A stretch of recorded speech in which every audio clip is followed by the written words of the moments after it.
Okay, and I'm gonna let people in. And mute everybody, and then Michael, just unmute yourself and we're good to go. All right, good stuff. Thank you.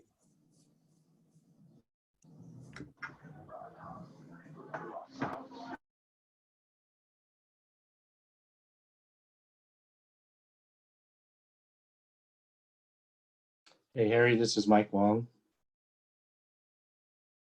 Hello, Mike. How are you? Good. Hey, I might, for that, since my part is just kind of that introduction and stuff, I mean, if I can have either Chuck or Lindsay introduce the team, I mean, Sure. I have to go and I have to jump off and go talk to some legal folks, so. Not a stuff, so. Not a problem at all, Mike. Okay. Great, thank you. Sure. It's the team concept. Michael, we are good to go. All right, good afternoon, everybody, and welcome to the BART Small Business Support Services Pre-Construction Workshop. Today is April 23rd. Our topics today are going to be held on Powell Street Station Modernization and 19th Street Station Modernization. My name is Michael Reyes. I'm with the BART Small Business Support Services Program. And before we start the program and make the major introductions, let me go ahead and go over some Zoom housekeeping rules. For today's presentation, you should be able to view the presentation on the screen right now. And if not, you might want to look into getting that corrected because there is a slideshow that's happening.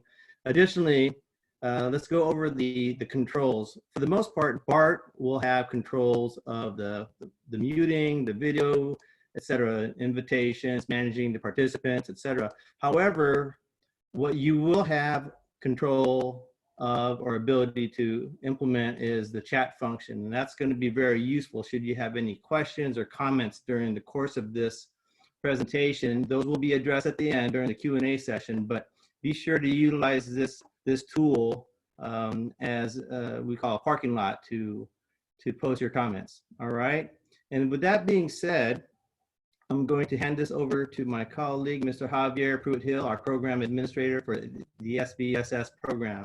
Javier? Thank you, Michael. Good evening, everyone. COVID-19, the novel coronavirus, continues to impact our normalcy locally and globally. Thank you to the prime subcontractors and small businesses for investing in yourselves and BART. Please remain healthy. This pre-construction workshop is for BART's Small Business Support Services Program. It's for Project 15IF-140, Powell Street Station Modernization, and 07EA-120, 19th Street Station Modernization projects. Next slide, please. I'm going to briefly go over a few housekeeping items. I'm going to go through our agenda. Again, my name is Javier Pruitt-Hill. I'm with the Office of Civil Rights, and I administer the Small Business Support Services Program. We'll hear next from Mr. Harry Overstreet II, who is the Project Administrator on the Post Award Services. We'll also hear from our Technical Specialist, Mr. Mohammed Talib. We'll briefly hear from the BART Project Management Team, Mr. Michael Wong, who's the Project Manager, Mr. Chuck Tran, who's the Resident Engineer, and then Mr. Wahid Amiri, who's a Project Manager, and Olagbenga Olayami, who's a Resident Engineer. Mr. Olayami also goes by Benga. Then we'll hear from the Office of Civil Rights. We'll hear from Mr. Jorge Cervedra in Labor Compliance, Ms. Stella Becerra, and Mr. Tim Lawrence from Contract Compliance. Then we'll also hear from Mr. Julian Chacon from the Performance and Data Analytics team. Then we'll hear from the Prime, who is Proven Management, Mr. Azim Sadeh, who's the Project Manager for 15IF-140, and then Mr. Michael Kennedy, who's the Project Manager for 07EA-120. We'll conclude the workshop today with questions and answers, some discussions, and also networking to finalize and ask any questions that any of the primes or the subs may have. Next slide, please.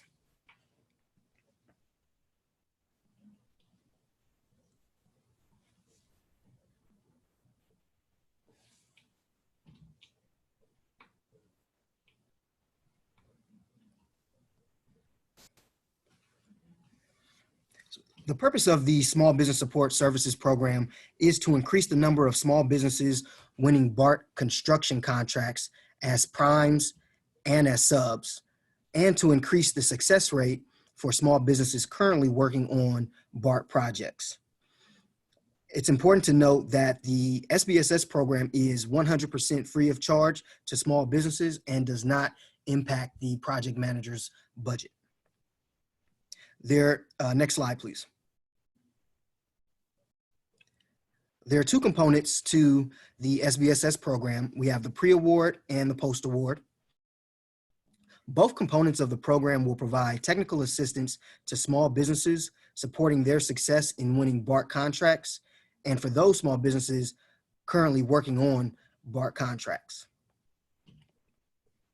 So in summation, the SBSS program is here to support small businesses on the front end of their contracts, providing these technical assistances here on the pre-award side, certification, facilitating relationships between primes and subcontractors, statements of qualification, and then also provide support on the back end, on the post-award side, with processing change orders, invoices, safety plan and requirements, etc.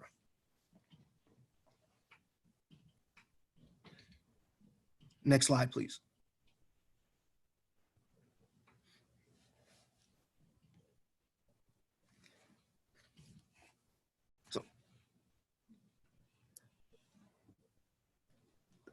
There's a slide on your screen that represents the 2150 Webster Street BART new headquarters.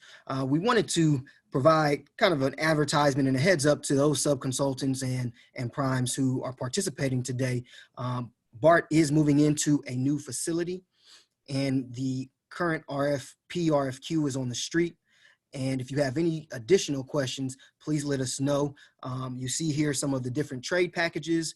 SBSS is here to provide assistance with helping folks prepare their bids for this work. So again, if you have any questions, please feel free to contact us directly on this item. So moving forward in the agenda, again, we're here for the pre-construction workshop for these projects. And we'd like to, again, just let you know that the purpose of these workshops is to promote team building between the general contractor and the sub-consultants. Also promote team building with the construction management team and the Office of Civil Rights. So I'm going to introduce my colleague, Mr. Harry Overstreet II. Mr. Overstreet is very well versed in working with small businesses and very passionate as well. And he will provide further information on our workshop today.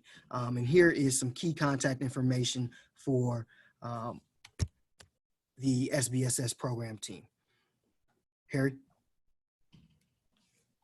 Excuse me. Thank you, Javier.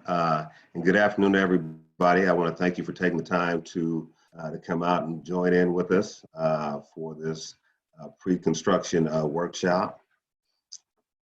Just tell you a little bit about myself quickly. I work for the Allen Group, and we've been around BART for a while, and with the Office of Civil Rights. I was working with the Office of Civil Rights from about 2007 to 2014, working on various projects. I've helped with the Contra Costa County crossover project. I've worked on ESP projects. And from 2010 to 2014, we ran essentially a pilot project for this district-wide project. It was Earthquake Safety Program, Small Business Support Services, where we've been able to kind of get an idea of a lot of the problems, the trials and the tribulations that small business contractors end up dealing with. So we encourage you to communicate with us. There may be issues that you think that have no relevance to us and to the program, that we might be able to help you with. One of the things that we're able to do is to facilitate communication. I like to think of us as a bridge to BART as a whole. Next slide, please, Michael. Thank you. So the purpose of the pre-construction workshop is to promote team building between the general contractor, the subcontractors, the construction management team, and the Office of Civil Rights, including ourselves, the Small Business Support Services team. The goal is to help contractors understand BART's contracting and construction environment, and to identify the sources of assistance so that we all together can work to effectively deliver the construction projects. At the pre-construction workshop, the key entities in the BART construction contracting process are available to discuss their roles and responsibilities, and help establish the lines of communication to promote, again, the problem solving for a successful contract. Our overall goal is to enhance efficiency and help ensure the project success for all the stakeholders. And of course, the key participants here are the general contractors. As subcontractors, your contract is with the general contractor, and that is your primary relationship. The Office of Civil Rights is here to give you an idea of of how compliance is handled, the requirements of the project. The construction management team is here to answer questions. And of course, we're here also and I'll tell you more about the types of assistance and support and education that we have. Next slide, please, Michael. So starting off with workshops, we have held a number of workshops. The workshops you see in front of you, getting ready for successful contracts, knowing your rights, stop payments, noticing subcontractor bond rights. We have an upcoming time impact evaluation workshop that many are looking forward to. That's going to be next week, April 29th. So we hope you have a little time that you can tune in with us again for that. Mohammed Taleb, who's I'll introduce to you a little later, will be conducting that workshop. Then we have other critical submittals workshop coming. We're putting together workshops about human resources, about financing, many of the issues that we found through experience that are really key to small businesses and their success. We understand that a lot of small businesses are transitioning from the private sector to the public sector. Some are brand new to BART and have no idea how many procedures and processes are required in order to successfully complete these contracts. Next slide, please, Michael. And so so one thing that's really new and it's really great about our program and our services is that we have what we're calling the Yes Course training module. So we have a website, and we're going to go to that website in just a moment. But I guess we'll go to that website right now. I have the screen.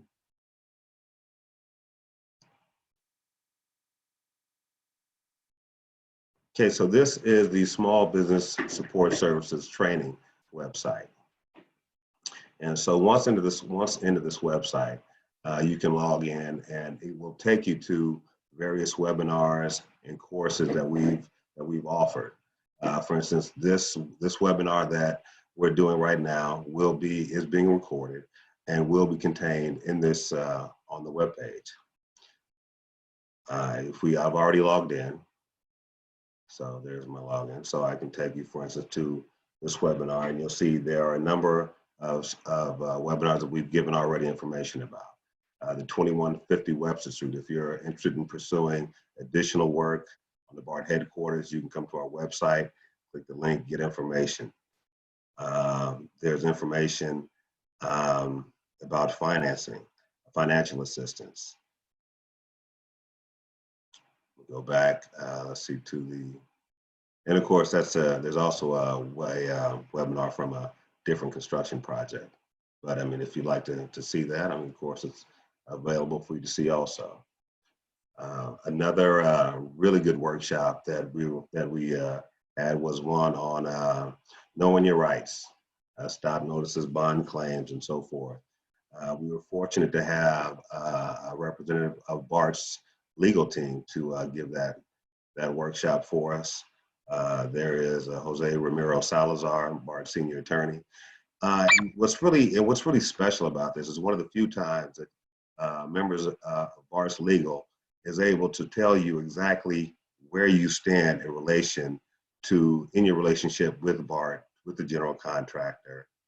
And just so that you understand, because there's often a lot of confusion.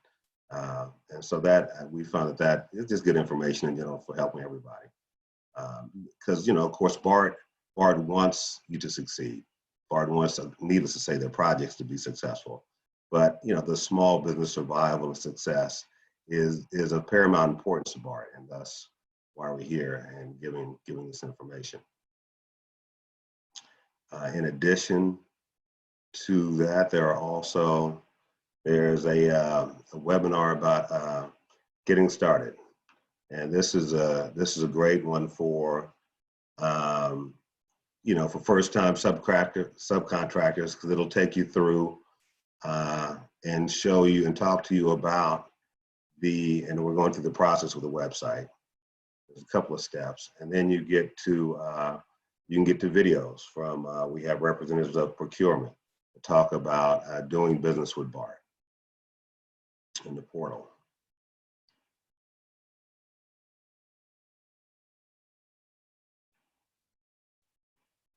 And so we have information about our mentor protege program, insights connecting with primes, insurance risk. So there's a lot of good information here on our website.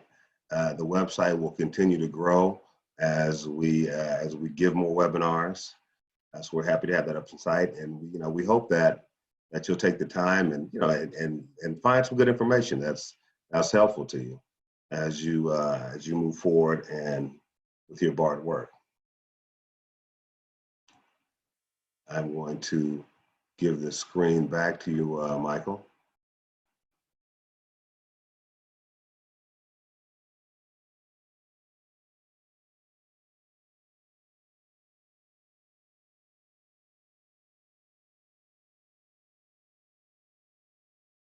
Again, so here are the steps and some more information about the training modules. You can view the training and the videos online at your convenience. There's a certificate of completion that you'll receive when you go through the video and you answer the courses. Next slide, please, Michael. And so with that, I want to introduce really one of the people that's really at the heart of our service. I'm just thankful to really be able to work with the experienced engineers and REs that we have online. So Mohammed Talib is a resident engineer who recently is closing out a BART project. And was very familiar just with the process, the requirements, not to mention his years of experience in the construction industry. And so with that, I will hand that over to Mohammed. Thank you, Harry. Good afternoon, everybody. I see my mic is working from here. If you have a problem hearing me, let me know.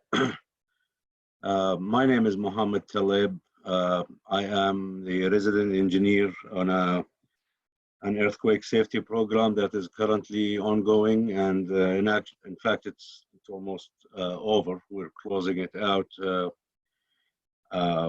This is an earthquake safety program at the Coliseum and Fruitvale stations.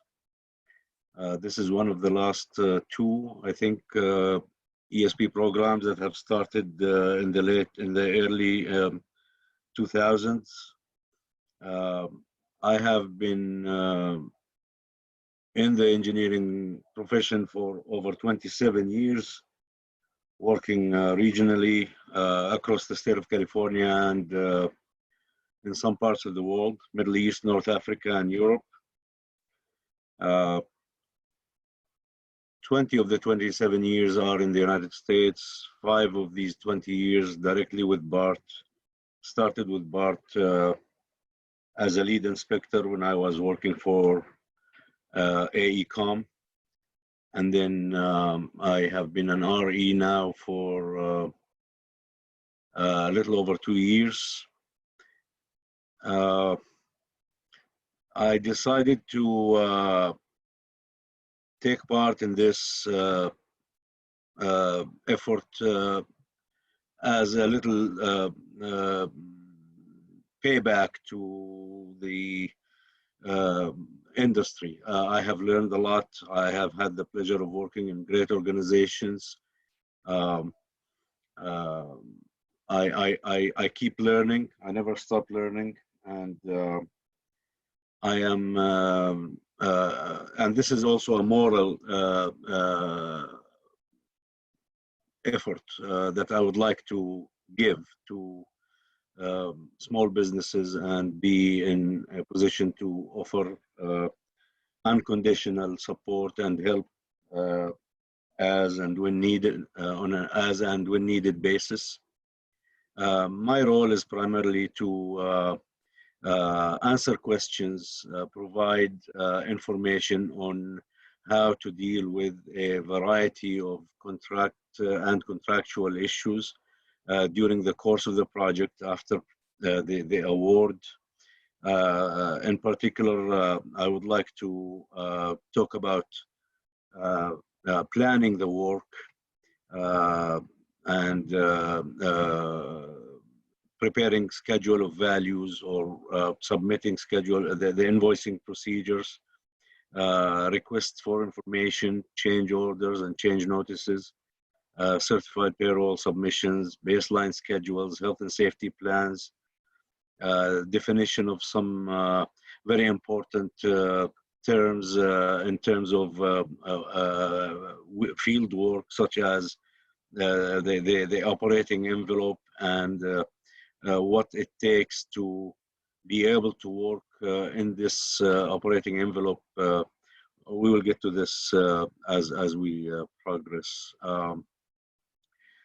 I would like to start, if I may, with a little discussion on planning the work. Or in construction, there's always the first thing.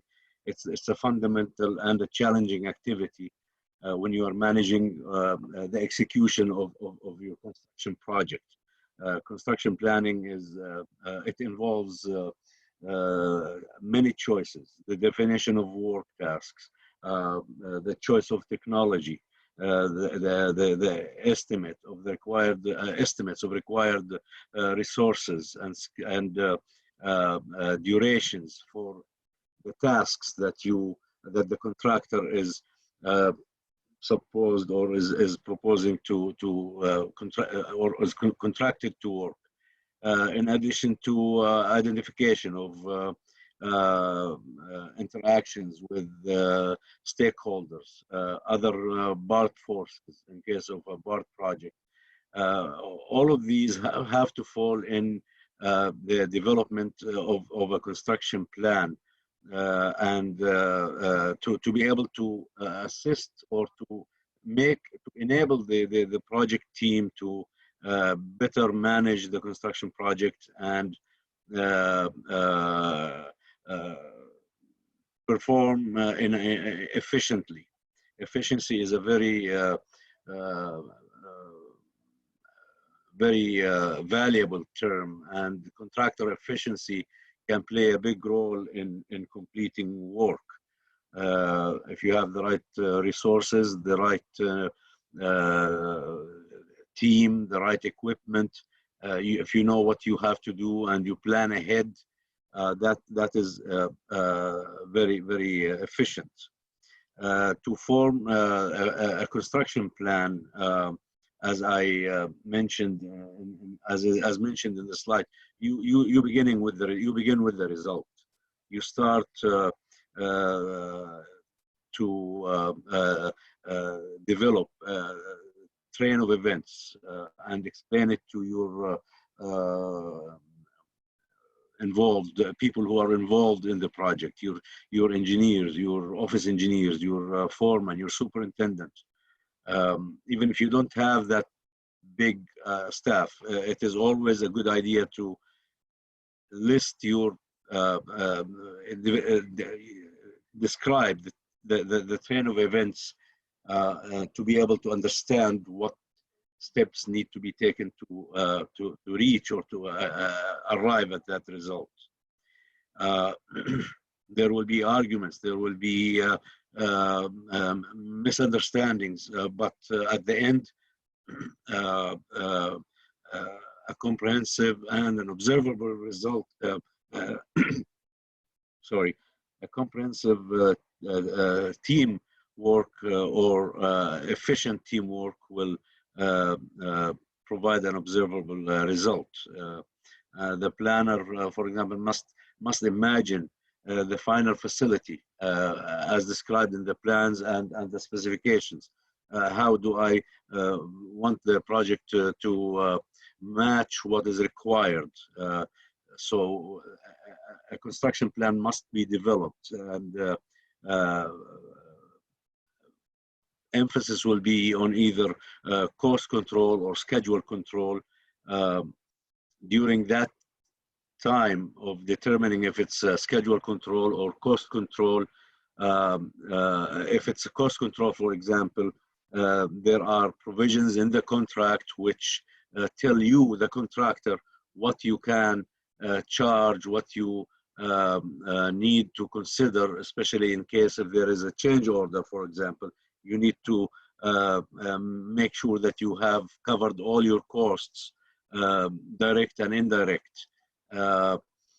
This will also be reflected on the schedule preparation. You have to have a baseline schedule, which is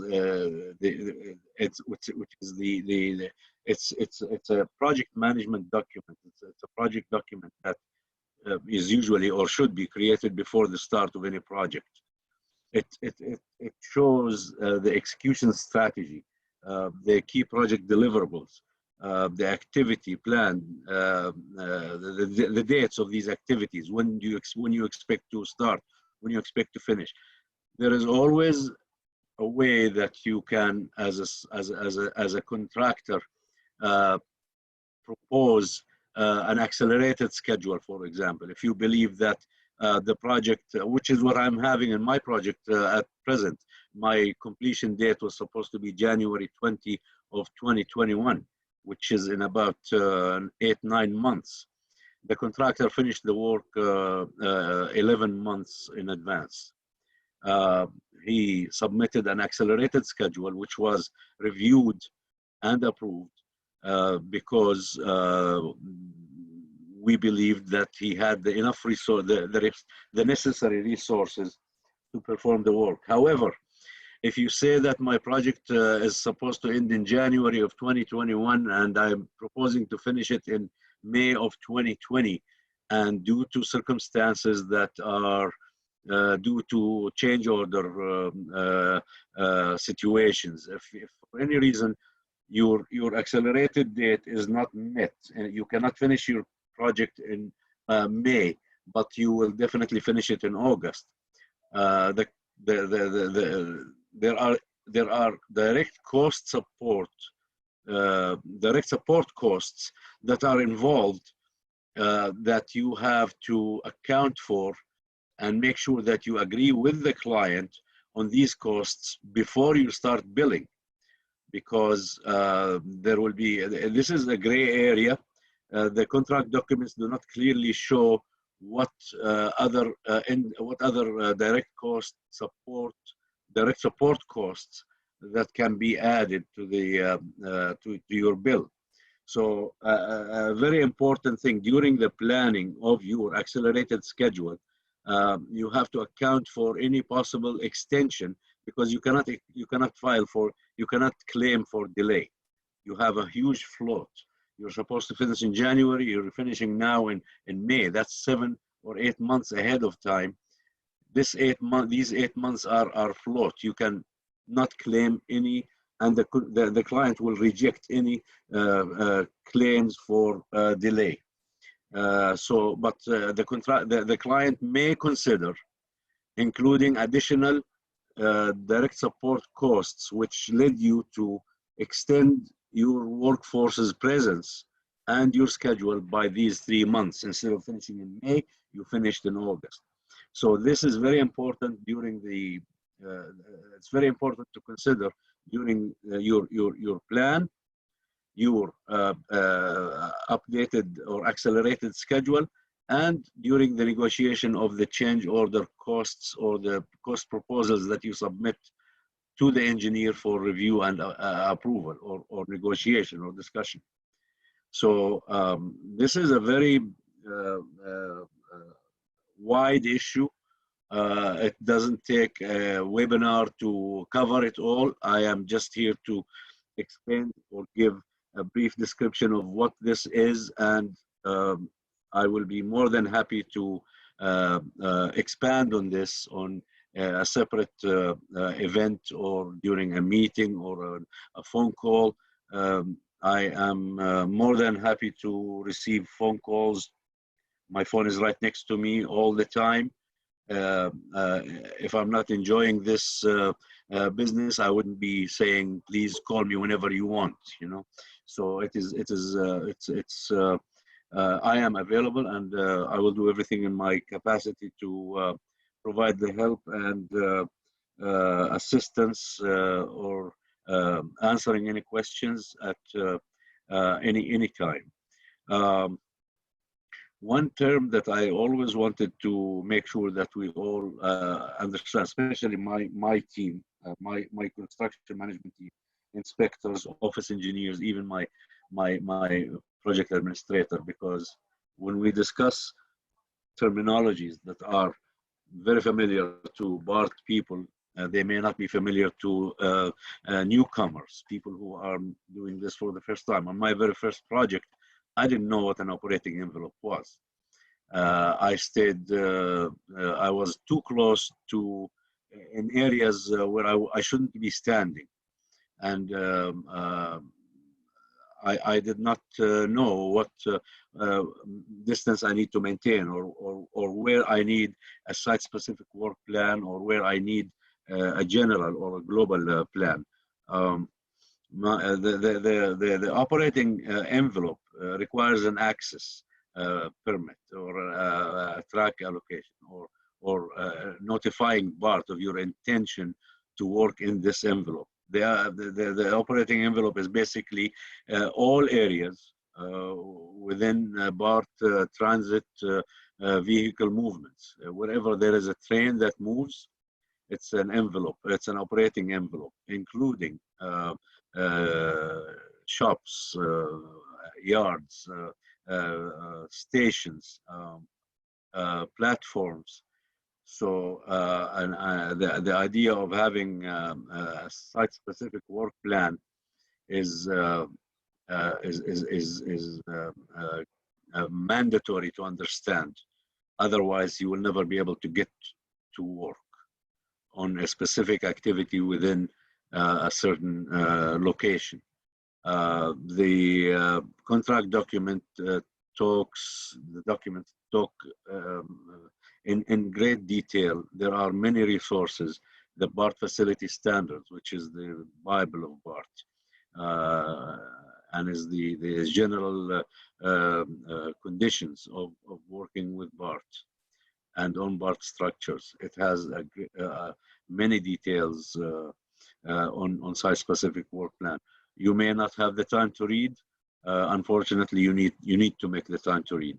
Our role is to help in as far as we can go and as much as we can, but we can definitely not do the work for you. We will guide you through. We will review your documentations. We will tell you what you can improve in, what you need to add, what you need to improve or remove. But doing the actual work will be the contractor's sole responsibility. This is primarily for liability reasons, but at the same time, once you get the hang of it, or once you do it, it's like either I can give you a fish every day or teach you how to go fishing. It's totally up to you as the contractor. And as I said, and I will never stop from saying this, but anytime, every time help is needed, I will be, my team and I, this is a teamwork after all, will be more than happy to help. And for post-award technical assistance, I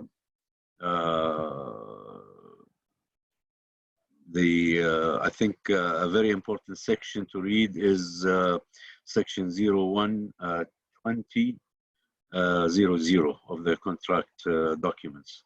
01-20-00.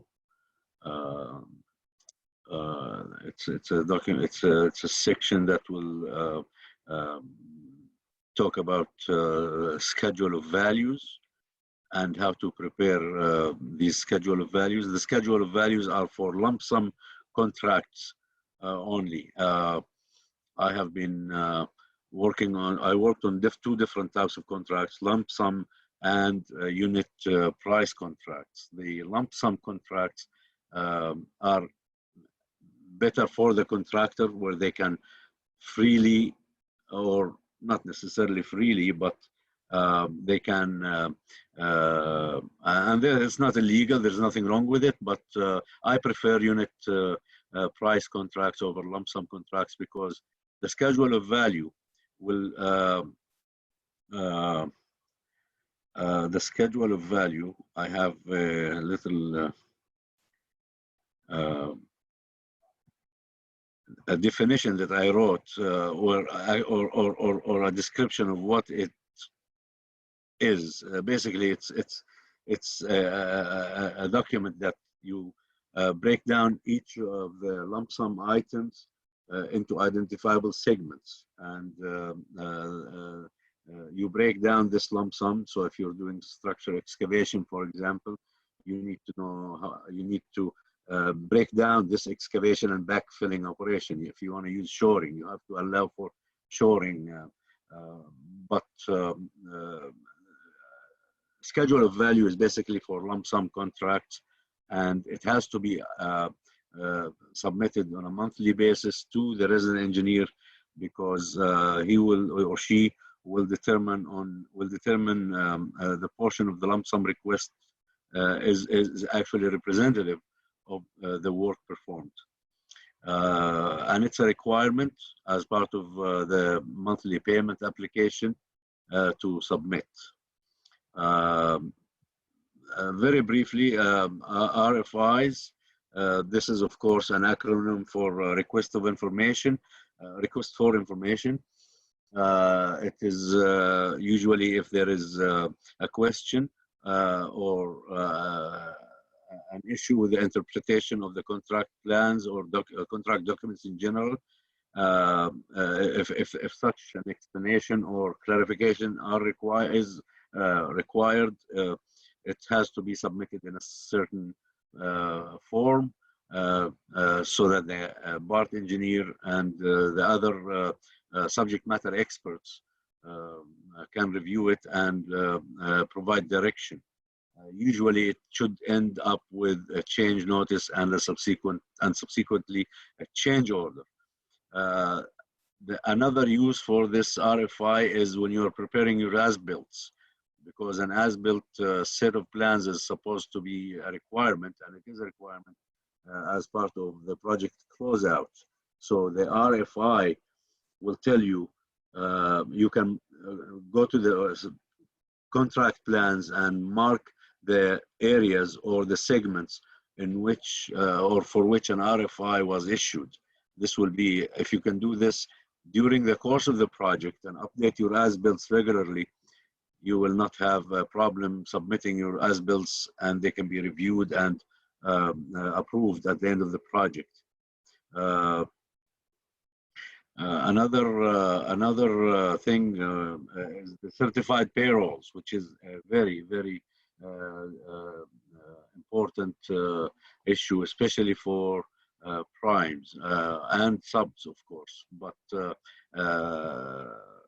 every sub and every prime should enter their certified payrolls on a regular basis.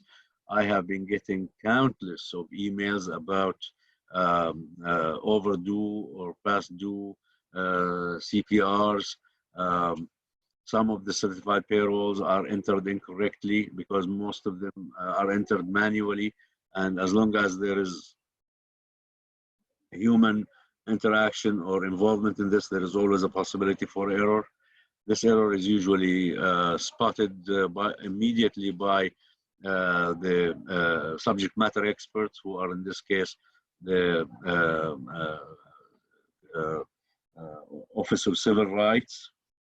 And there is a CPR form that should reflect the actual certified payroll status for all contractors that have performed work on this contract.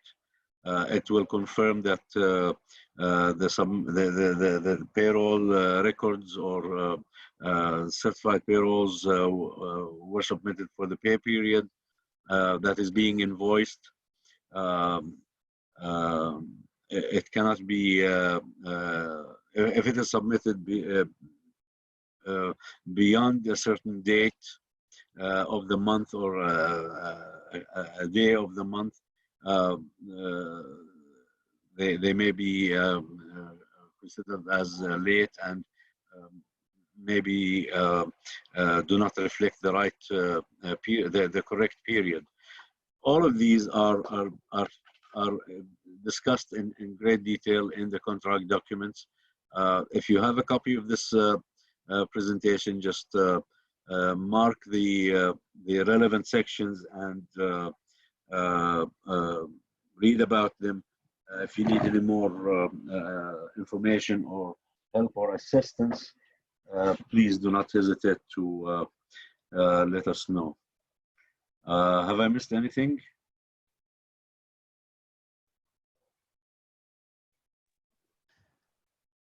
No, I think you've covered it well. I think everybody should know that if they, for any of these areas, if they need any assistance, they can, reach out to us, and we're able to assist them with various examples and. Yes, I have a lot of records, a lot of documents that I can use as examples. And these items that I just covered, I didn't want to hijack the presentation, which I probably already have, but I'm trying to minimize my talk. But there are other items which are not mentioned here that are mentioned in the contract, and that you guys and that the contractor will encounter. I wish I can say I have seen it all, because believe it or not, after 27, 28 years, I'm still learning. So, and I'm still discovering stuff. So it's a win-win. If you find something, let me know, and I'll be able to look at it together and research and get your issues resolved and get you to move on. I guess this is it. Thank you for giving me the opportunity to talk, and I look forward to hearing from you whenever needed. Thank you, Mohammed. I appreciate that. And also, for everybody to know, Mohammed is the technical specialist who's been assigned to cover both of these projects, both of the Powell Street station and the 19th Street station. Ironically, and then after doing the Fruitvale station, I guess you have a lot of station experience. But Yes. so we're here for that. Next slide, please, Michael.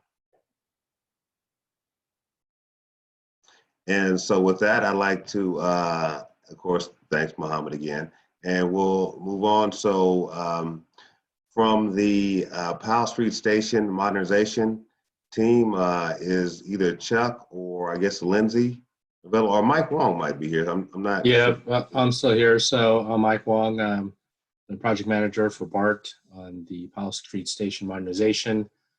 As you know, the majority of the project is going to be doing the fare barriers, raising them from 3.5 feet to 5 feet, some fare gate arrangements, rearrangements, and additions, in addition to moving some of the TVM ad fare machines off to the side and taking out the break room in the middle, and some ceiling work, asbestos abatement and whatnot. So that'll cover a lot of the projects. Anything you want to add, Chuck?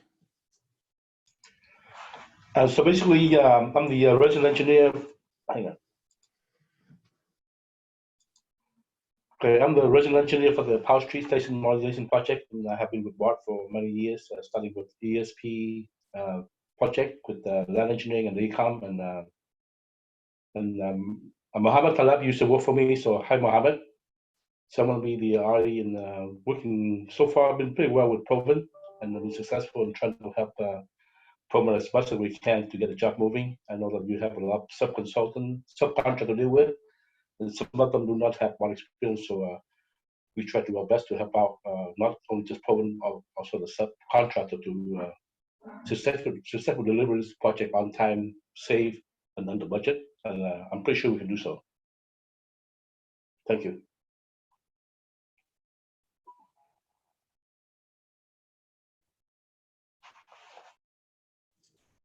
And so the other project, of course, we're covering is the 19th Street Station modernization. I know we have a number of members from the CM team here also. Would either Wahid or Benga like to say something at this point? Yes, Wahid, are you there?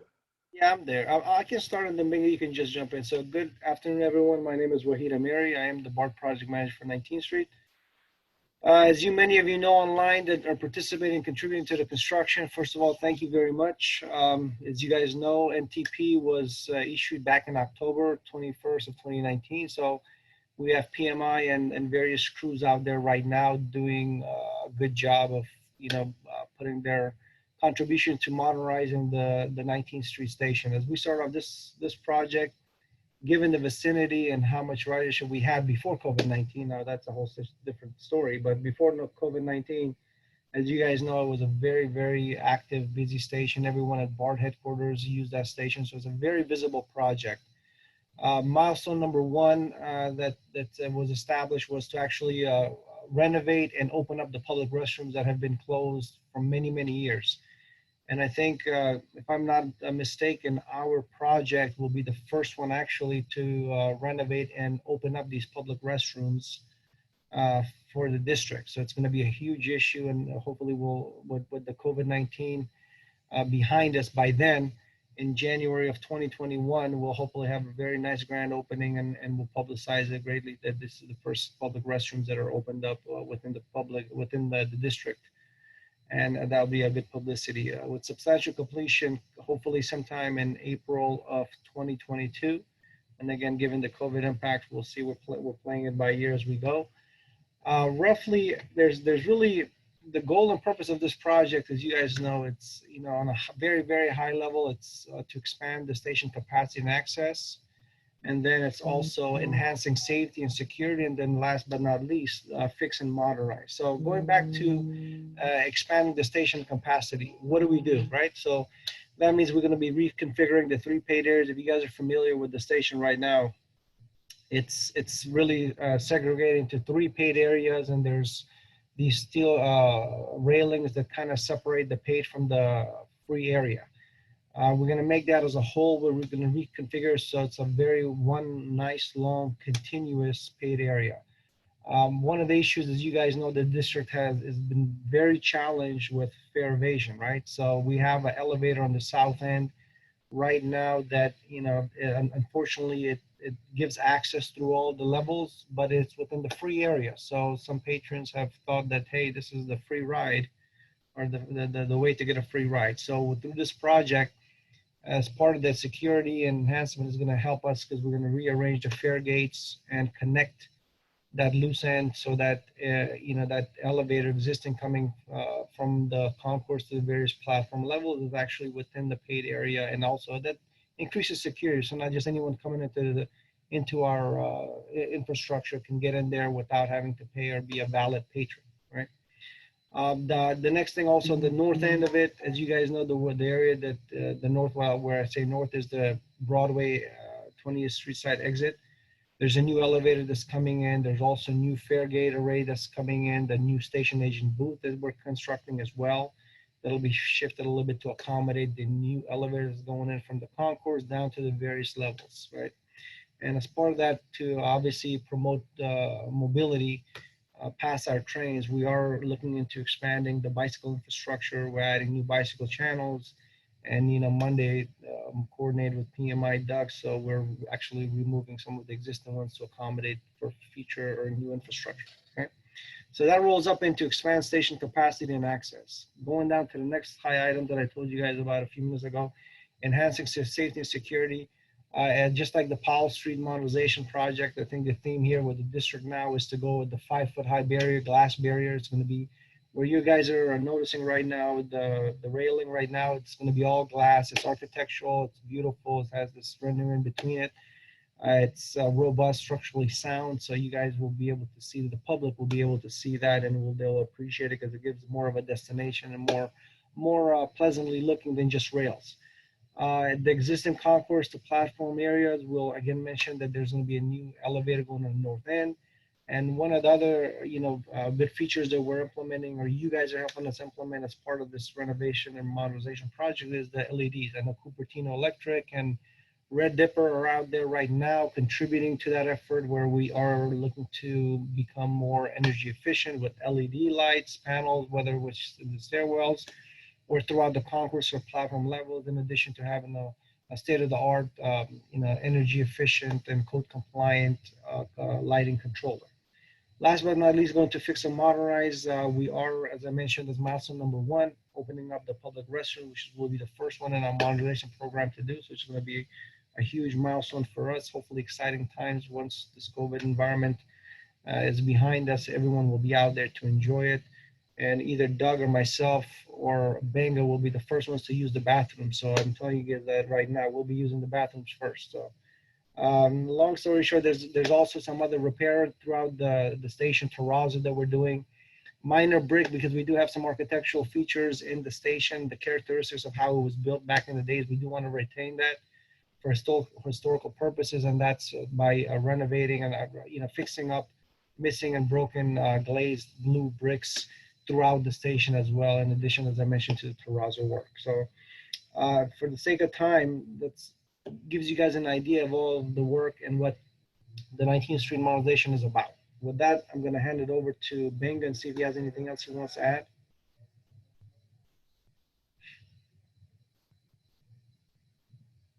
I think, Benga, you're on mute. Am I good now? There you go. All right, thanks everybody. My name is Benga Olayemi. I'm the RE supporting Wahid along with a whole bunch of hardworking members of our team. At this time, I'd like to go over 5 key operating procedures, which will be the next 2 slides, okay? To the contractors, if you remember, we went through a lot of these items during the pre-construction meeting last November. So I'm going to go through these items. I'm going to rush through the next 2 pages, if you don't mind. Okay. The first item, item A, has to do with employees in charge and watch person. Like it says right there, both employee in charge and watch person requires our roadway worker protection certificate, which is a 40-hour training. The contractor is aware of these, and he knows how to get the right people to participate and attend. You need to pass this training after a full week of training. EIC's a BART employee. However, he cannot be, an EIC cannot be the contractor. A watch person can be either, okay? A watch person does not perform work and remains clear of track. Their sole purpose is to watch for hazards. So a watch person does not perform any work during the course of the shift. Next, BART operating procedure, item B, a red badge, which I call the permanent badge, and the C badges, which is a temporary badge. Both badges require clearance from FBI watch list and photo ID. So that means they're going to do an investigative report on everybody that intends to work on this project. Okay. Red badge requires criminal history background check. C badge requirement does not exceed 2 weeks. You can only use your C badge or your temporary badge for up to 2 weeks within a 90-day period. The next item, operating procedure, is use of elevator, which we call request for elevator use. Proving is very familiar with these. We actually have this going on right now, the 19th Street. They have to turn in a proposal requesting to use the BART equipment, elevator or escalator, mainly elevator as far as the 19th Street project is concerned. So you need to have pre-approval, you need to determine or disclose what you intend to use or carry inside the elevator, the weight and all that stuff before you get clearance. Next slide, please. Can I make one clarification on the previous slide, Benga? Yes, please, go back. Go back. So here, when it says EIC is a BART employee cannot be a contractor, just quick point. So contractor meaning, for example, PMI or Cupertino in our case, a contractor being my CM team or anyone else associate that's under work plan that's extension of the BART family, they can definitely be the EIC. So I just want to make sure that that's clear. Correct. And there should be a little bit of a clarification here that that's what they mean by just the contractor who's actually conducting the work, but CM team and anyone else that we designate as extension of our BART project team can definitely be in EIC. All right? Correct. We work for BART. We speak for BART, correct? All right. Next slide, please. All right. BART operating procedures continue. Of course, partnering. We want to conduct a business in a courteous, cooperative, and professional manner at all times. The intent is to work together with the contractor. Okay, our job is to make your job easy. When I say the contractor, I mean the contractor and their subs. So Provin is very much aware of these as we've demonstrated these, and we continue to demonstrate. Another item under partnering is complete work with quality, efficiency, and in accordance with contract requirement. We want to avoid or reduce incidences of claim as much as possible. We want to establish common and measurable goal so all parties are held accountable and track the progress of construction at all time. Okay, something that I'm very involved in, BART project team. Okay, we ensure the contractors compliance with the contract document and BART facility standards, which we call the BFS. That's what we strive for here. Quality assurance on contractors' workmanship and material. If we have issues with the contractor's workmanship, then we'll give you guys a heads up, or we'll write you NCR notice of conformance report. I'm not too eager to do these on my inspector, but if we have to, we will do that. Of course, we have inspectors out there, or inspector, inspecting the day-to-day work, testing and accepting the work being performed by the subcontractor and the contractor. From the CM team, admin end, on the technical end of it, we review all submittals, RFIs, and SSWPs. We coordinate with station operations and other projects, community outreach.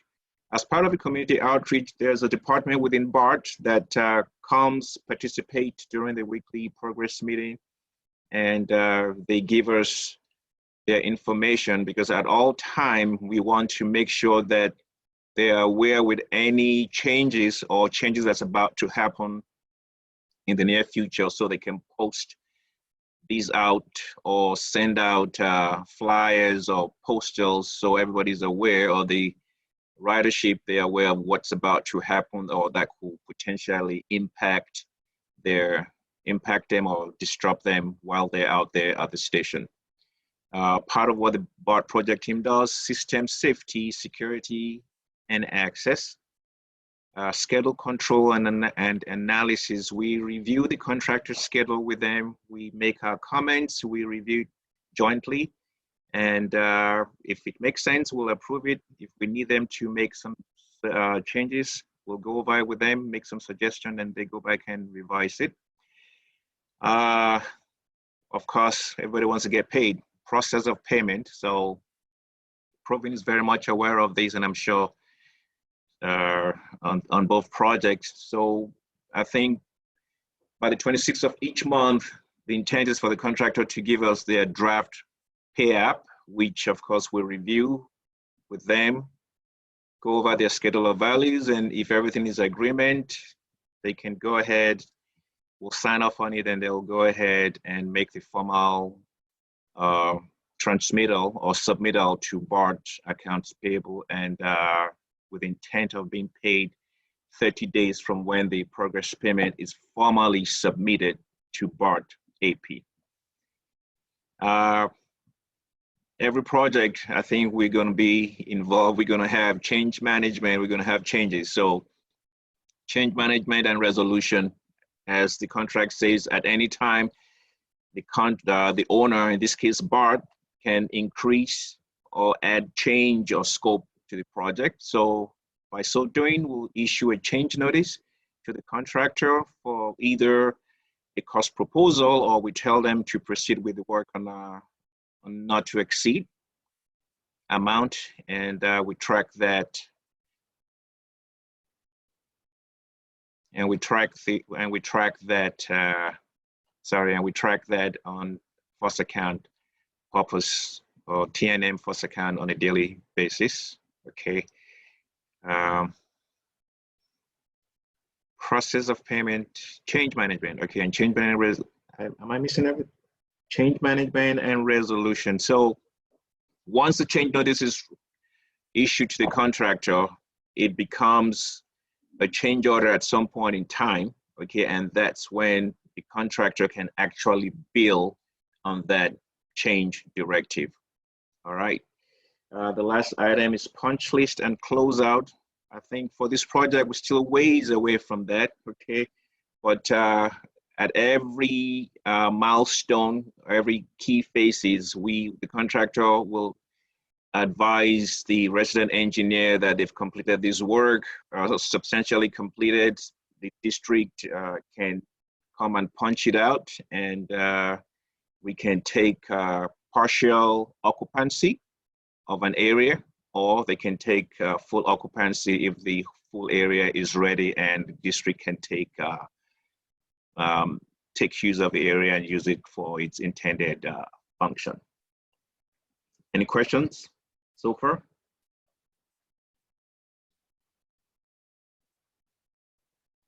Okay. Like I said, I was going to rush through, and I think I just rushed through it. Any questions for me? No, thank you. Well, there'll be a question and an answering session probably. Okay. All right. Next slide, please.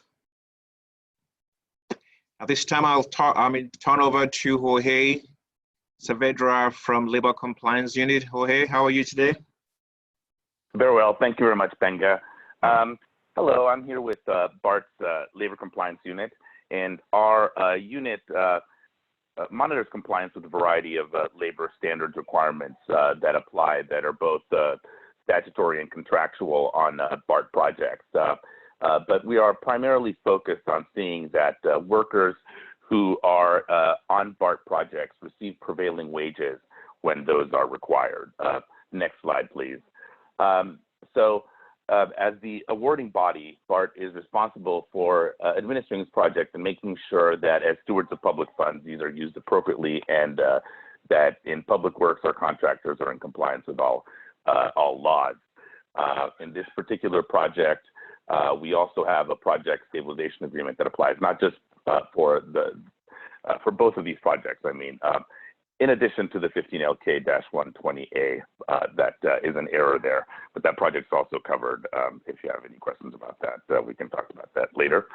But we are here to help you comply with these requirements and help you understand them.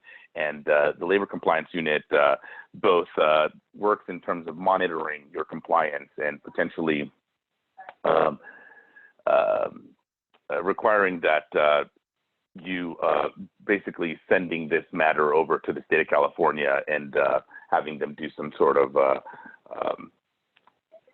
activity to bring you into compliance with these requirements. That's what, as I said, as stewards of public funds, are required to take cognizance and basically let both the Department of Labor or DIR know of any violations of prevailing wage requirements or public works laws in the execution of these contracts. And the penalties for noncompliance are between $40 and $200 per worker per day, with additional premiums that might be payable when there are violations of overtime rules. And we'll talk a little bit about overtime later as it pertains to prevailing wage and public works projects. But not to just get too negative, our office is also here to talk to you about how you can comply with these. Both of these contracts are also covered by the Major Project Stabilization Agreement, which has a number of provisions with which our contractors must comply. And our office as well assists in the administration of that agreement and is certainly available to answer questions about it. Next slide, please. And so one of the requirements that applies to all contractors performing public works or performing work on public works contracts in California is that they must be registered. And they must be registered when they bid and perform work on these projects for the duration of the project. So now DIR allows multi-year registration, but so you can pay it in multiple years in a row. One thing to note about the registration is that it works kind of like your fishing license in that it expires at the end of June, regardless of when you purchased it. So if you happen to ever have gone fishing for the first time that summer in the month of June, you learn that you paid a lot of money for a very short amount of time.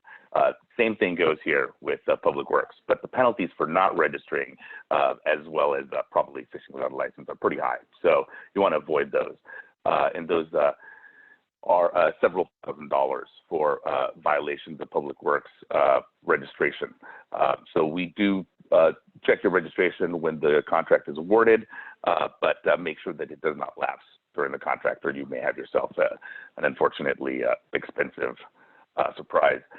You must also submit certified payroll records as part of your obligations as a public works contractor.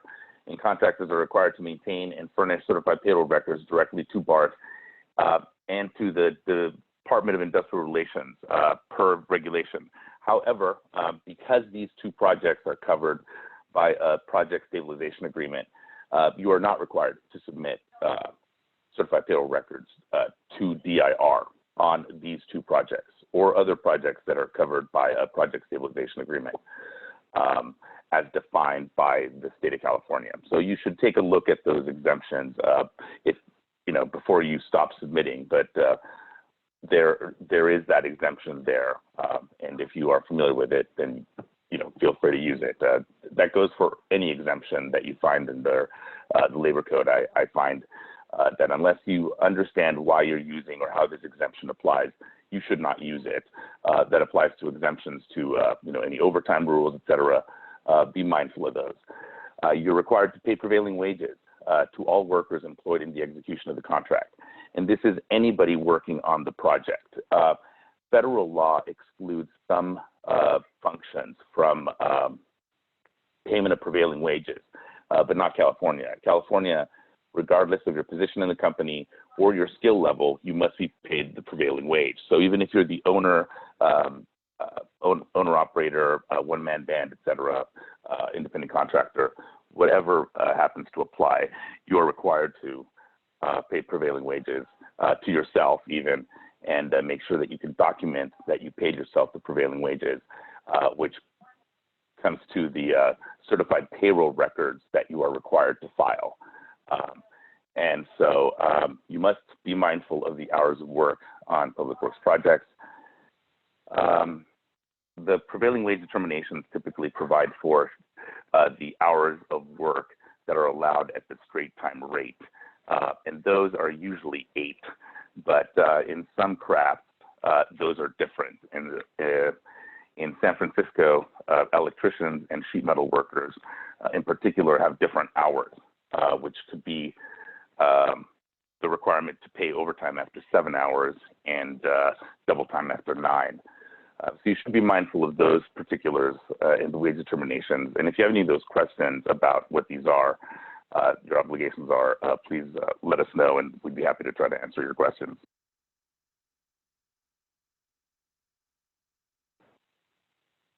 And as far as the apprenticeship standards, our office does not police a lot of the requirements of the Division of Apprenticeship Standards, but we do make sure that you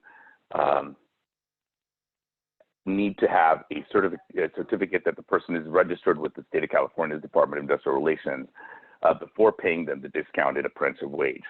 Otherwise, you cannot pay that. As I said, regardless of skill level in California, even if the person is not a full journey level skilled person, you can't pay them a lesser rate because of that. So you should be mindful of that. We can go on to the next slide. This project is, these 2 projects are covered by the Major Project Stabilization Agreement, which I mentioned earlier, which has some benefits to the contractors. I think you don't have to submit certified payroll reports to the Department of Industrial Relations. There you go. But you do have some obligations as you participate in this project under this agreement. You must execute the agreement to be bound, and you must be bound by the provisions of the PSA. And all subcontractors of all tiers must be bound by the PSA. And the best way to find out exactly what the PSA says, means, and requires is to read it. And it is quite a document. It's not light reading, but it's certainly worth your while to read through it and see what your obligations are and possible other provisions that apply there that might be of interest to you. As part of the PSA, you must attend a pre-job conference before work begins, and that's 21 days before work begins on the project. And we do have to rely upon the Trade Council of San Francisco to schedule the meetings for the project here in San Francisco, and with the Labor Council in Alameda for the project in 19th Street. And so it can take some time, particularly during these times where meetings can be complicated to set up. And so we appreciate the most amount of time that you can give us and them, because we ultimately rely on them to schedule it with their affiliates, and then we schedule it with you. So the sooner you can tell us that work is beginning that has a contractor that has not yet participated in a pre-job, the better.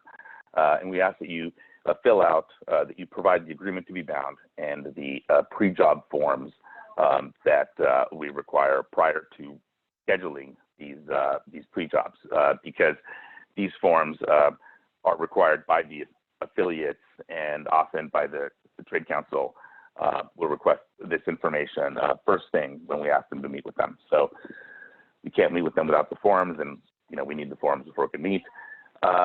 The agreement requires that you hire all workers dispatched through union hiring halls. I think that's probably not exactly how I would word it, but essentially what it is that the unions are the primary source for all work on these 2 projects per the Project Stabilization Agreement. And more information on that can be found in Article 9. You must pay the fringe benefits contribution to the appropriate trust fund.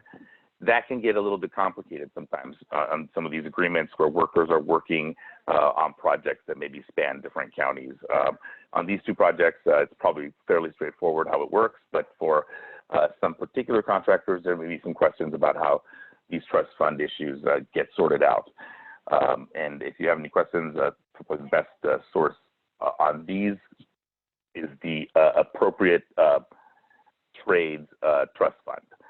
So the laborers trust fund would be a place to start on some of these questions, or actually the union itself. But I would direct you to Article 15 if you want to see what the agreement requires in that regard. And you must contribute 10 cents per hour to a trust fund for referral services. That is also a feature of the contract that you can review. And overall, the main impact on this on the project of the Project Stabilization Agreement is that we need to make sure that all of the contractors participate in these pre-job meetings, and the work is assigned at these pre-job conferences prior to the work beginning on the project. So that is something that we work to make sure that that you do. And if you have any questions, let us know. We can go into the next slide, please. And so there are some summary. These are the summaries of workforce goals that apply on these projects. And these two projects have different funding, so they're fairly different in the way that these project goals, these workforce requirements apply. And first here we have the Powell Street modernization project, which is a non-federally funded project that has a local hire program. And under this project, the total work hours must be comprised of no less than 50% local area. The total hours must be comprised of local area residents, and those being from the counties of Alameda, Contra Costa, San Francisco, San Mateo, and Santa Clara. So 50% of total work hours must be worked by residents of those counties. And it goes by where the worker resides. So in your certified payroll reports, when you're doing the reporting, that's why we ask for the address information and for it to be valid. And it behooves you to make sure that you properly document where your workers are coming from if they reside within a county that is here. And 25% of the total hours must be worked by workers in the project local impact area, which in this case would be workers from San Francisco alone. And 100% of the apprentice hours must be comprised of workers from the local area, which would be from those counties. And 50% of the apprentice hours should be from areas residents of San Francisco directly. And you must also comply with the requirements for apprenticeship that apply in the state of California. And here we list that no less than 1 hour apprentice work for every 5 hours of journey level work. But some of those ratios do vary by craft. I think particularly the iron workers have a different take on this. So refer to those documents in those cases. And we can go on to the next slide.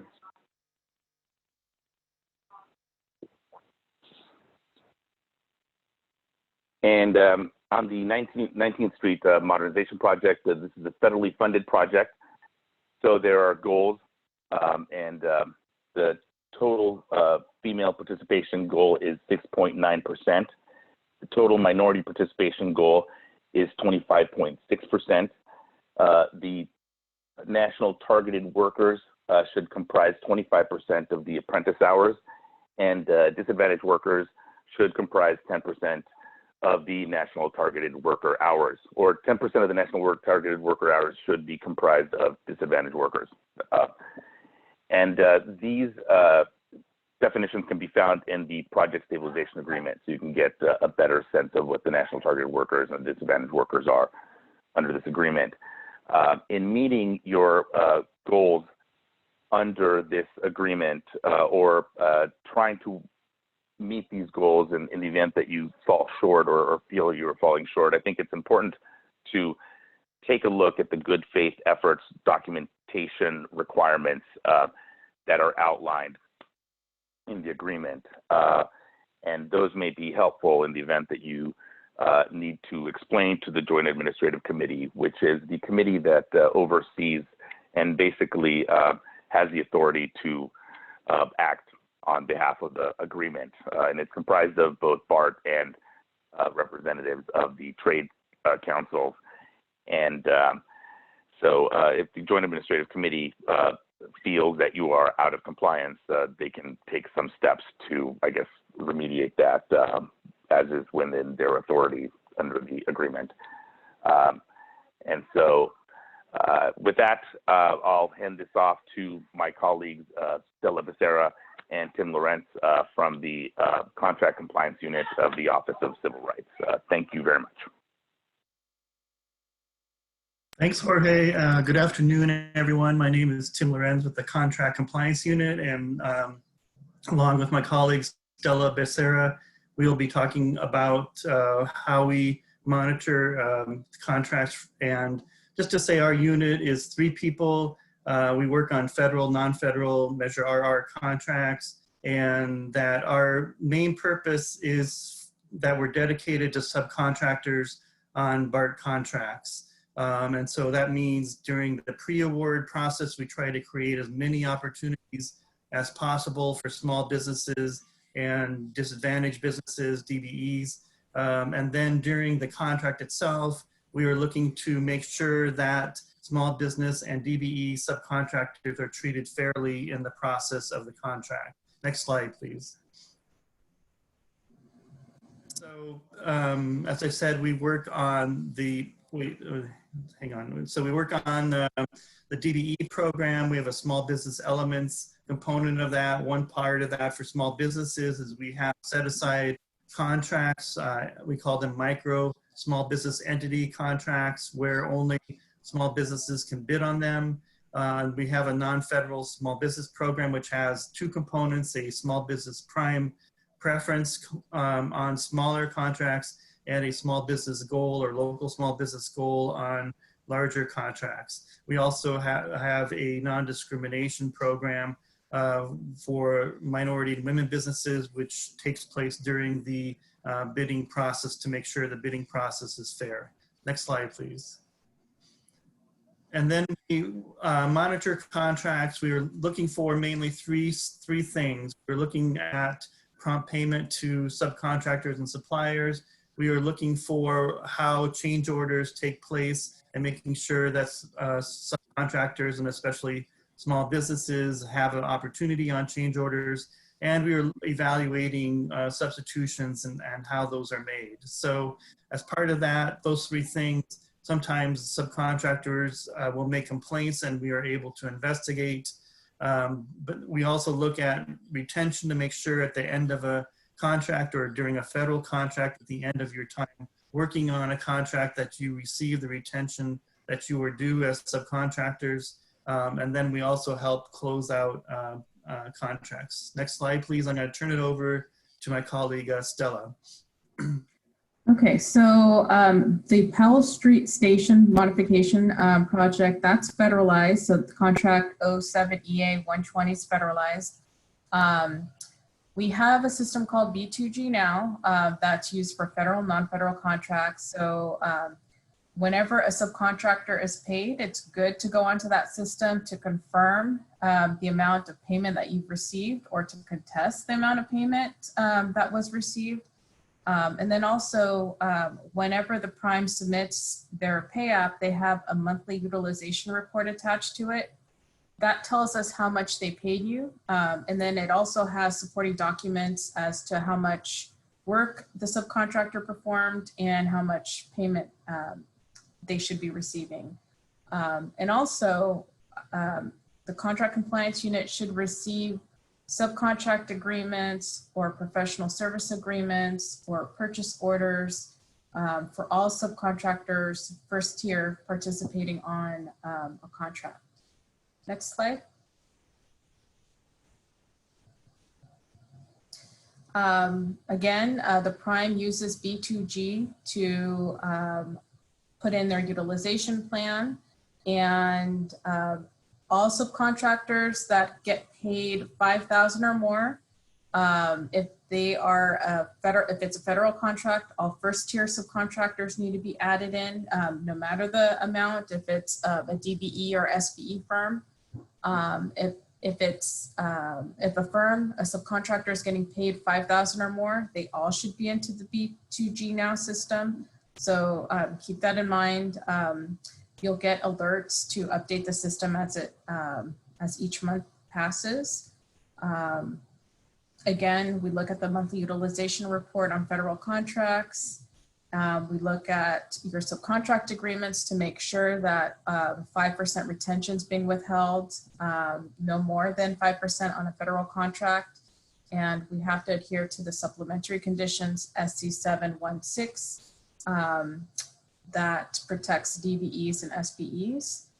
And also we look for compliance in regards to the DBE and SBE commitment. We have to make sure that the prime is going to hit that commitment. So for the 07EA-120 contract, there is a 17% goal, but then there's an 18% commitment. So we're making sure that that 18% commitment is going to be hit. Next slide.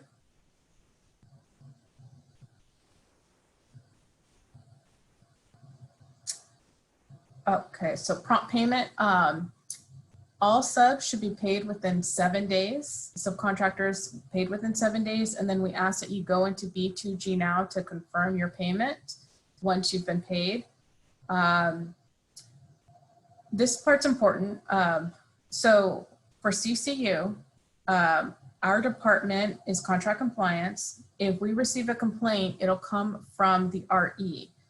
We communicate only with the RE. So if a subcontractor or a prime contractor has a complaint, they'll communicate that to the RE. The RE will communicate that to us, and then we'll try to resolve it at our level. If not, we research what's going on, and then we may escalate with different methods. So if there's a complaint, definitely communicate it to the RE, but just know that our unit can only communicate with the RE. We can withhold funds if they're, for instance, if a DBE firm is listed to perform work and that firm does not perform the work, if someone else performs the work, then the district can withhold payment for that particular portion of the work. So that's something that's very rare, but that's within the contract book. If there is an issue that we cannot resolve that needs to be escalated outside of BART, we get an ombudsperson to perform those services. So that's important to know that ombudsperson services are available, but we follow the steps. So you go to the RE, and then the RE communicates to CCU. Next slide.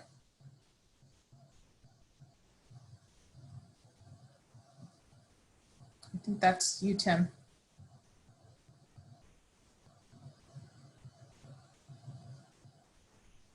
Tim?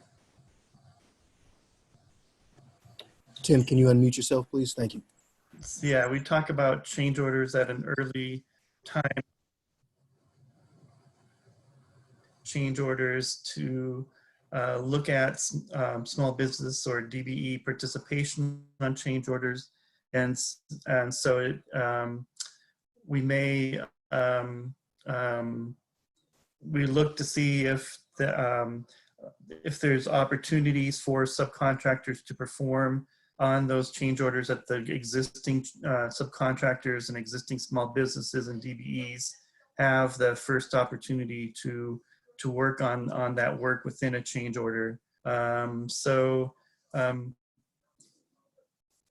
we are part of one of the people, there's 3 or 4 people who sign off on change orders to get them approved, and our unit is one of those that signs off on those.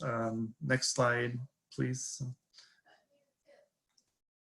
So I'm looking specifically on the Powell Street Station contract, because it is non-federal.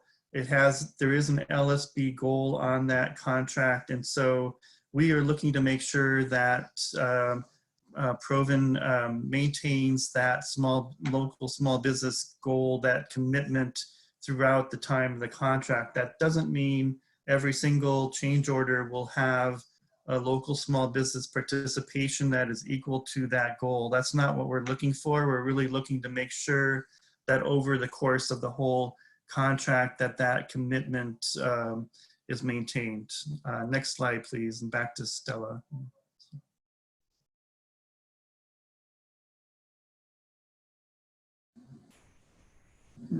Okay. All right, so for the 19th Street contract, that's 07EA-120, that's federal. There's a DBE goal, as I mentioned earlier. The prime must meet the contract commitment, which is 18%. So we look at the change orders and we look at the work to see if it's possible to go to a DBE firm or an SBE firm, and if those firms have the NAICS codes to perform that work. If not, then the prime will reach out to other subcontractors, potentially DBEs or SBEs, and if they cannot select or find a DBE or SBE to perform that work, then they will provide good faith efforts on change orders if they're not hitting their commitment. And we refer to the change orders in the contract book supplementary conditions SC 7.1.5, and that gives you the details as to how good faith efforts look like on a change order. So remember, there's good faith efforts for labor compliance, and then there's good faith efforts for change orders. There's different meanings behind each thing, so keep that in mind. Next slide.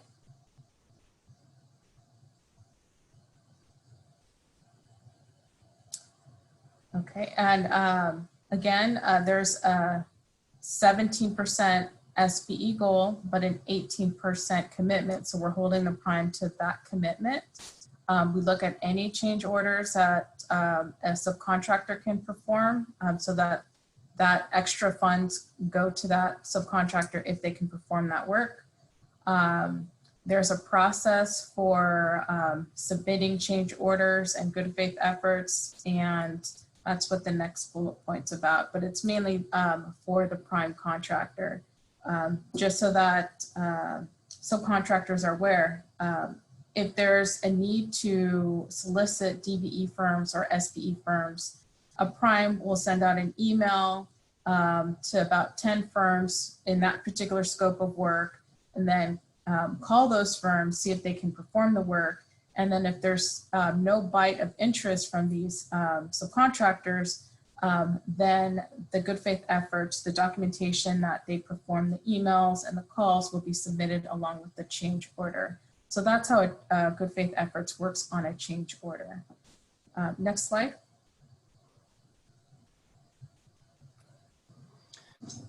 So I'm going to talk a little bit about substitutions. And so here, first of all, we expect that prime contractors will use the subcontractors and suppliers that are listed in a bid or proposal. Any additions, deletions, or substitutions of DBEs or local small businesses must be approved by our units.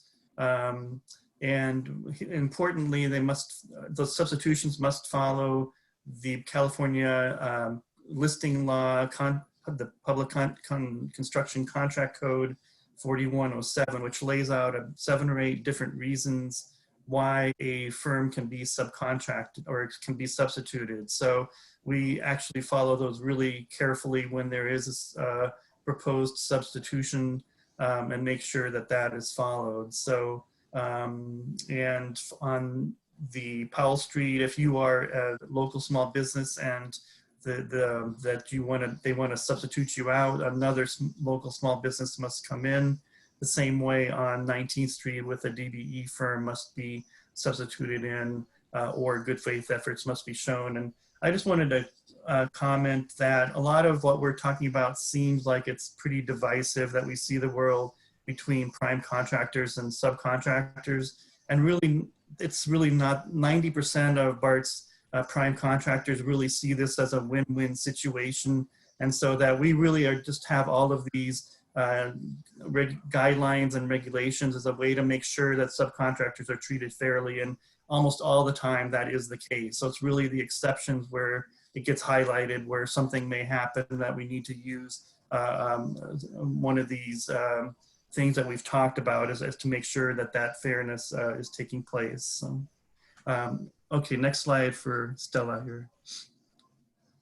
Okay, substitutions continued. So on federal contracts, again, a prime may neither perform the work nor subcontract the work of a DBE or an SBE until BART or OCR approves that substitution, because we do go through a process and we have to follow federal regulations since we receive federal funding, so that's vital. DBEs and SBEs who are requested to be substituted may ask for a hearing and may get a hearing if they desire. Primes, if they're going to substitute a DBE or SBE and they happen to find another one, then they need to provide the certification documentation for the firm that they're bringing on. And then again, this is a major thing. The district cannot pay for the performance of the scope of work of a listed SBE or DBE if it's performed by another firm unless a proper substitution occurred. And OCR does conduct investigations, but as Tim said, it is rare that we have to go to that extent. Next slide. Now I'm going to turn it over to my colleague, Julian Chacon, who's going to, who's from the Performance and Data Analytics portion of OCR. Julian? All right, thanks, Stella. Good afternoon, everyone. I'll wrap up our OCR performance, I'll wrap up our OCR presentation with the Performance and Data Analytics team, also known as PDA. Next slide. So what I'll talk about today is our vendor payment tracking system known as B2G Now. But just a quick overview of what PDA responsibilities are. We provide all these different functions in support of our OCR units, as you just seen from Stella, Tim, and Jorge. Next slide, please. So B2G Now is a cloud-based compliance management system the district utilizes to maintain prime and subcontractor awards, commitments, and payments. We do this electronically, and this gives an opportunity to verify payments made to subcontractors by also seeking the participation between primes and subs with this system, and gives the subcontractor the opportunity to verify and confirm payments that were made to them. We also use this tool or compliance management system to monitor and track multi-tier subcontractor, and also to see the real-time participation against any goal that has been set on that contract. With Jorge and the rest of the labor compliance unit, this is also where we use as a depository for our commercial useful functions, CUFs, as well as the system we monitor DBE goals and subcontractor utilization, as well as any subcontractor substitutions and additions working with your OCR representative. These requests will also be processed through B2G Now. Next slide, please.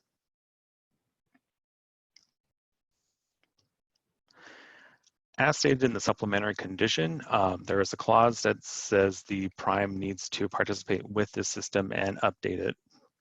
So the contractor is required to provide all of these subcontractors' information and update B2G Now on a monthly basis with information that is pertinent to the contract record, especially if when you're putting in the utilization plan, making sure you have the correct contact person as well as the correct subcontractor listed in the system by using the, you can use the taxpayer identification number or any other type of resources when you're searching and adding that subcontractor to the specified contract.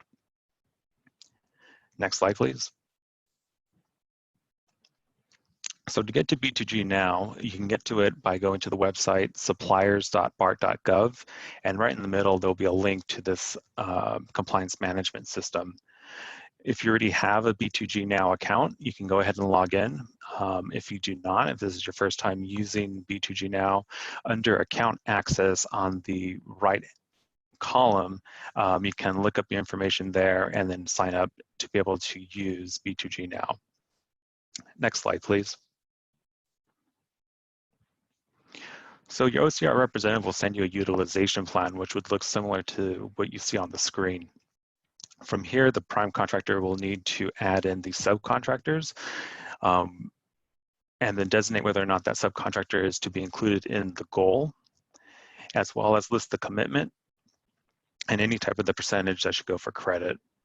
And then you'll see the signature will be from the prime contractor. All that information will be populated in the system. And then once you complete this utilization plan, it will go back to the OCR representative, who will then verify the information, and then it will be uploaded into the B2G Now. Next slide, please. Also, on a monthly basis, the prime contractor will receive an email letting them know that an audit is ready. So payments flow into B2G on a monthly basis. So usually on day 1 of the new month, you'll receive that audit email letting you know that there is payment information to be verified in the B2G Now. So by clicking on that audit email, you'll get this link, which take you to a screen that looks similar to the one being shown, where you'll input the information and submit it. The subcontractor will also receive a similar email asking them to verify the payment that has been entered into B2G Now.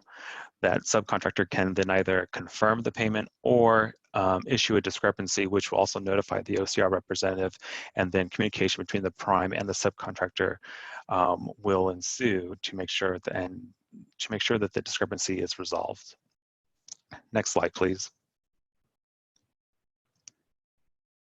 So as I just mentioned about the discrepancy, so if a subcontractor does dispute that payment that was entered into B2G, this is sort of the screen that will appear, and the OCR rep will then determine if the discrepancy has been resolved and then upload the resolution and save that response into the system. Next slide, please. So this is just a quick overview of how that audit process works, as I previously just mentioned. So the district will pay the prime contractor, and when that occurs at the beginning of the month, all that payment information from our district financial tool will flow over into B2G Now. The prime will then receive an email indicating that audit needs to be performed. By going into B2G and completing that information, that also then triggers the subcontractor to receive an audit email when the subcontractor logs in, and then will confirm or dispute that payment that's been entered into the system. When it's all completed, we'll just wait until the next month, and then we all go back to step 1. Next question, please, or next slide, please. And then overall, for the contract monitoring, by issuing or by putting in these payment informations and also with the utilization plan, this is how we track the participation towards the goal. So we'll see this in real or on a monthly basis. We'll see the progress being made towards the commitment and any goal that's been set. And then that's why the OCR can also reach out and determine if there are going to be any good faith efforts needed, or hopefully if we're all on track, everything will just flow smoothly. Next slide, please. And that concludes our OCR presentation. So I'll hand it over.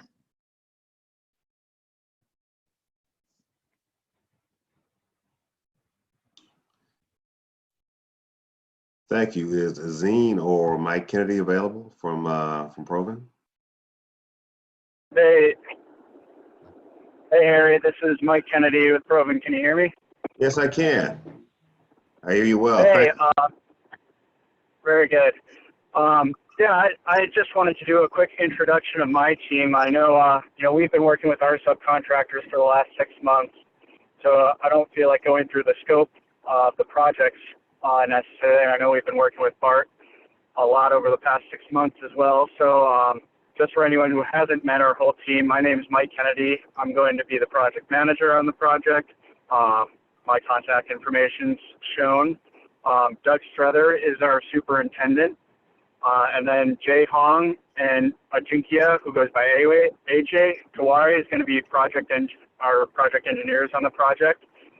And circling back to Harry and his team with the SBSS, for all of our subs, this is, it's a free resource that's available to us to help us navigate, all of these items that we have to do while working a BART project. So, again, it's a free resource that we can use for any of these hurdles that come up, and we should take advantage of them whenever these hurdles do come up. So, don't be shy to let me know, and I can set something up with Harry, or you can reach out to him directly as well. I think that's all that I have.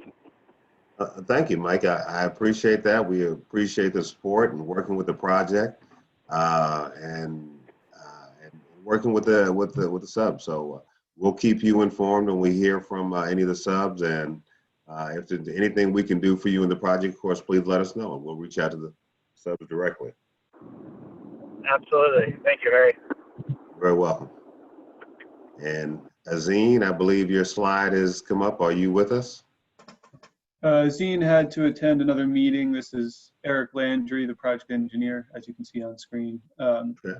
So I don't think there's any need to echo all the sentiments that Mike just made. Sure. Same thing applies for our project. Our project team on the Proven side is Azine Sadehi, our project manager. Contact information's on the screen. Our superintendent will be Chaz Bartholomew, and myself, Eric Landry, as the project engineer.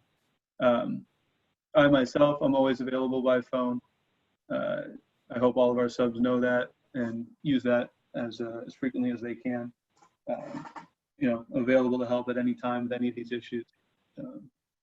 Just looking for a successful project with good communication and a nice attention to detail. So I hope everyone's doing well. Great. Thank you, Eric. We appreciate that and your support for the program. I'd like to open up the workshop now for questions for any of the subcontractors or that may be here, or anybody who has any questions for any of the team members. Harry? Yes. Okay, I just want to make sure you can hear me. Real quick, thank you everybody for your presentation today. The PMs, the REs, and OCR, and the sub-consultants for joining us. Real quick, I understand that both of these projects are very publicly facing, right? We have one project at Powell Street Station and the other project at 19th Street Station. 19th Street in particularly is going to garner a lot of media attention.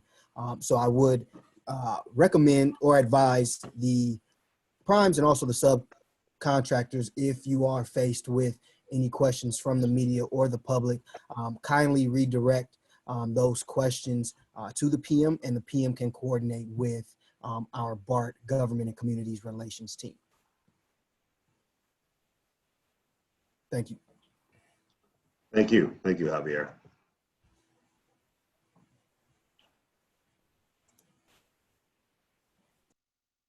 So with that, so again, this webinar and this information will be posted on our website, our Yes Platform website that we showed you earlier. If there aren't any questions from anybody, from any of the subcontractors, we may wrap this up. Maybe I should ask though quickly, if some of the subcontractors that are here, if you don't mind maybe introducing yourself, we would like to say hello to you and know that you're here. This is Hunter from Red Dipper. We're working with Proven as a subcontractor for BART 19th Street. Well, Hunter, I'm glad you can make it. I know that you're fairly new to BART work. You've got a couple of contracts, and I'm glad you can make it. And needless to say, we're looking forward to working with you. And anything we can do for you, please let us know. Yeah, I really appreciate it. We've reached out to you guys in the past, and I'm sure we'll be reaching out to you soon for more help. Right. Thank you. Brandy with Cal Inc. I'm the project manager. We're the abatement contractor out there, and we've actually are doing a project with BART right now. So Okay. Well, thank you. Thank you. Glad you could make it. thank you. Have a good one. You too. Hello, I'm Leroy Brock with Professional Glass Installations. We're working with Proven on the Powell Street modernization project. Okay, great. Hello, Leroy. Good to talk to you. It's been a little while. Yeah. But I've as heard well. things really well. And I know you're doing a lot of work with Mohammed, so I'm glad you could make it. And I hope this kind of helps you become more familiar with the BART environment. It does. Thank you. You're very welcome. Thank you.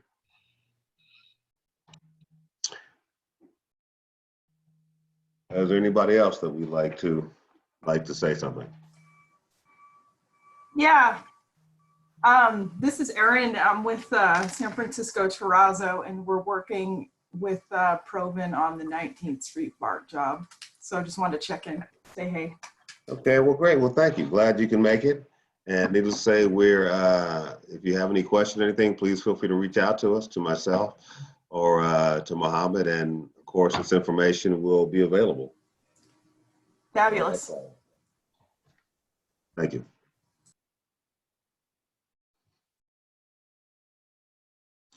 Is there anyone else?